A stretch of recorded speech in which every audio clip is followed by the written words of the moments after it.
Mon invité est aujourd'hui Jean-Christophe Lagarde, député maire de Drancy, président exécutif du nouveau centre. Bonjour Jean-Christophe Lagarde. Bonjour. Alors on va parler bien sûr de la réforme des retraites, c'est le sujet qui préoccupe tous les Français. Préavis de grève reconductible à compter du 12 octobre à la RATP, à la SNCF, dans le secteur de l'énergie. Cette radicalisation du mouvement, Jean-Christophe Lagarde, est-ce qu'elle vous inquiète ? Je pense qu'elle était relativement prévisible parce que les organisations syndicales vis-à-vis de leurs adhérents, vis-à-vis des salariés, ne peuvent pas facilement accepter, entre guillemets, une réforme qui, pourtant, a eu lieu dans l'ensemble des pays européens. On est même le dernier pays à allonger la durée de la retraite, du travail, pour pouvoir financer les retraites. Et pourquoi ? Parce que c'est assez simple finalement. On a, en 1980, passé la retraite de 65 à 60 ans. On a donc réduit de 5 ans la durée du travail. Et depuis 1981, la durée de vie a augmenté de 10 ans. Il y a donc 15 ans qui sont aujourd'hui pas financés. Et ça, c'est ce qu'on explique depuis, on va dire, le mois d'avril à peu près. Aujourd'hui, est-ce que vous sentez quand même une radicalisation du mouvement ? Chez les syndicats et chez un certain nombre de syndicalistes, oui. On est entré dans une nouvelle phase. Dans la population, je suis absolument convaincu que ça ne fait plaisir à personne. Ouais. Pour tout vous dire, pas même aux députés qui, comme moi, ont voté cette réforme, parce que travailler 2 ans de plus, c'est pas excitant pour qui que ce soit. La seule chose, c'est que c'est malheureusement inévitable. Et on peut raconter tout ce qu'on veut. Comment financer, ou alors en augmentant considérablement les impôts, pour trouver une trentaine de milliards d'euros, c'est-à-dire quasiment les 2/3 de ce qu'on paye en impôt sur le revenu aujourd'hui, pour financer ça. Puis je vais vous dire, moi je suis très surpris par le débat ou le climat pourri qu'il y a autour de ça, parce que la vérité n'a plus le droit de citer. Oui, la vérité n'a plus le droit de citer dans notre pays. Je suis très frappé, par exemple, de voir que, alors que les syndicats sont relativement modérés et suivent une partie de leur base, qui sont dans les secteurs les plus protégés, les cheminots, les gens de la RATP, en réalité, ceux qui appellent quasiment le plus à la grève aujourd'hui, c'est le Parti Socialiste, c'est Madame Aubry, presque plus que le syndicat. Et je vais vous dire, je suis quand même surpris que personne ne relève que le Parti Socialiste propose aujourd'hui la retraite à 60 ans, mais pas à taux plein, et que pour avoir le taux plein, il propose la retraite si vous avez travaillé 41 ans et demi. Je veux juste qu'on s'arrête 30 secondes à ça. Si, comme le Parti Socialiste le propose, on dit qu'il faut travailler 41 ans et demi à la retraite, et que vous terminez vos études à 23, 24, 25 ans, ça vous amène en réalité jusqu'à 64, 65, 66 ans et demi. D'accord. On est en train de faire ça pour 6 mois. Le désaccord en réalité n'est pas si énorme. Le mensonge est évident. Quand on dit une autre réforme est possible, en réalité, aucun autre pays n'a fait ça. Et je voudrais juste encore une chose, attirer attention, peut-être que les gens peuvent penser que le gouvernement fait ça pour embêter ou par sadisme ou masochisme, je ne sais pas.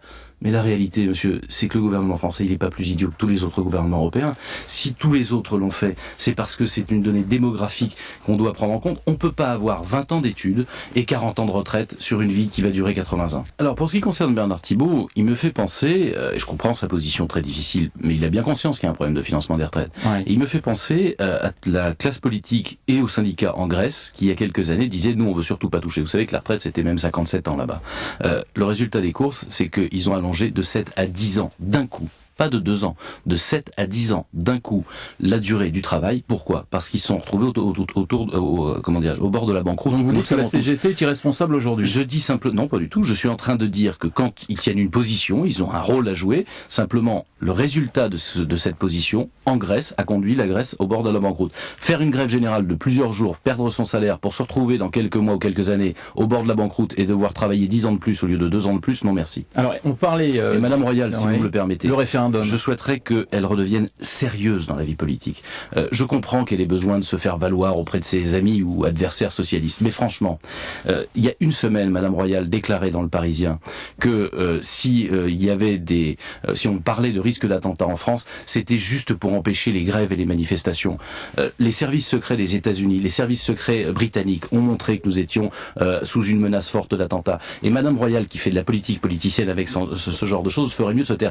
Qu'est-ce qu'elle répond aux services secrets étrangers qui disent qu'en Allemagne et en France, nous avons des risques élevés d'attentats? Il y a un moment donné, je le disais, le Parti Socialiste appelle plus presque à la grève que Bernard Thibault, qui a une attitude plus responsable, bien que sa position soit sans doute plus difficile. Il y a un moment donné où il faudrait que le débat politique redevienne raisonnable. Madame Royal, par pitié, vous avez voulu être présidente de la République, soyez suffisamment responsable pour ne pas dire n'importe quoi aux Français. Jean-Christophe Lagarde, on va parler du remaniement en 2 minutes. Je pense que le président de la République, aujourd'hui, ne sait pas lui-même qui il nomme un Premier ministre s'il procède à un remaniement, tout simplement parce qu'il ne connaît pas la situation politique qu'il y aura dans 1 mois, 2 mois. Et s'il ne connaît pas le nom de son Premier ministre, encore moins de la formation de son gouvernement. Vous avez un choix, une envie particulière, Jean-Louis Borloo, ça vous plairait, ça vous irait? Moi, je trouve que Jean-Louis Borloo est quelqu'un qui a fait ses preuves dans beaucoup de domaines du gouvernement, et en tant que centriste, le fait qu'on puisse trouver dans la majorité un pôle d'équilibre par rapport à la situation actuelle me satisferait. Et je vais vous dire pourquoi.